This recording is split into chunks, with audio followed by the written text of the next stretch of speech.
And what are your thoughts on Black Lives Matter and its future? The organization officially, the movement. I mean, which thing do you mean? There's at least 5 Black Lives Matter movements, one of which is the corporate one that we talked about, one of which are these Antifa goons that are going around, or they're not all Antifa, they're other, radical leftist, kind of anarchist type organizations that are capitalizing upon it.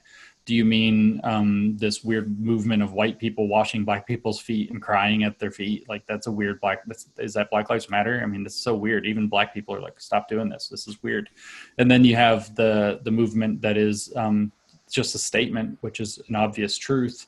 Lowercase b, black human beings' lives do matter, just like everybody else's life matters. And then you have, and also though, the point of that being, listen, our experience feels different to us, and can we acknowledge that and try to do reforms? And maybe those reforms are necessary. I would love to see some of the reforms that that are being called for in the spirit of that, be brought to serious national discussion and policy changes. And then there's the official movement itself, which if you go read their about page is full of crazy stuff, like we're going to abolish the family. And we march with our queer brothers and sisters and comrades, which they talk about the liberationist agenda, which is explicitly neo-Marxism, which is a front, therefore, for ethno-communism.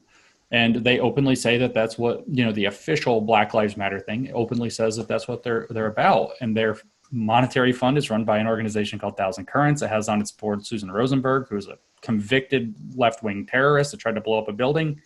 I mean, which Black Lives Matter? What's its future? I hope that the official movement gets seen for what it is and relegated to a very marginal status within our community. If people want to be involved in it, fine.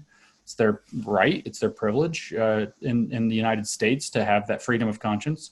But I would hope that most people realize that it's not what it is it's presenting itself as. And in fact, it's co-opting a legitimate cry for recognition and acknowledgement that, like I just told you, I agree that I would like to see the conversation around the very simple phrase, Black Lives Matter. Why do you feel like things are so different?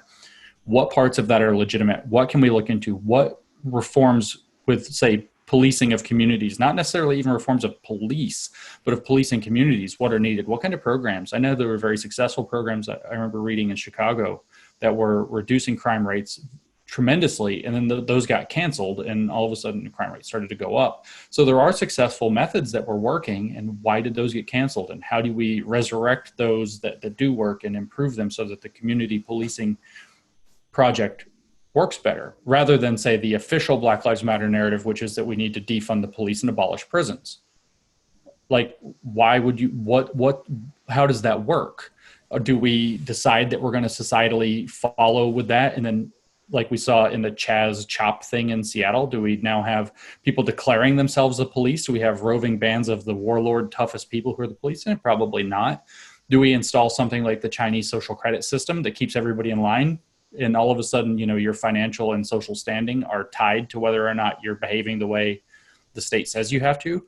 That could work. What's their agenda? I don't know. But if you get rid of prisons and you get rid of police, something has to come in.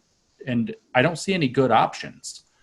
So I really hope that the actual official Black Lives Matter movement dwindles to a tiny, tiny thing. And the real call for acknowledgement and empathy and reform is able to come back to a place where we can have a reasonable dialogue and create those changes. And then all this weird stuff, like capitalism going to do what capitalism does, it's going to sell woke stuff until they can't make money off of it. And so corporate woke, there you go, whatever. I don't really support that. I think it's annoying, but money is what it is.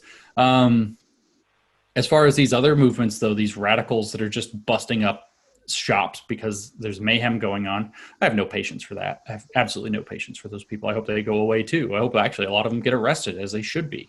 And as far as this whole like white guilt movement that's passing as Black Lives Matter, I hope people start realizing that this is manipulative and nonsense, and they grow a spine in certain the call is to have authentic cross-racial relationships. There's no such thing as an authentic cross-racial relationship where you call your black friends and cry and wash their feet all the time because of your white guilt. That's not an authentic relationship. So that just people need to just grow up and realize that's nonsense.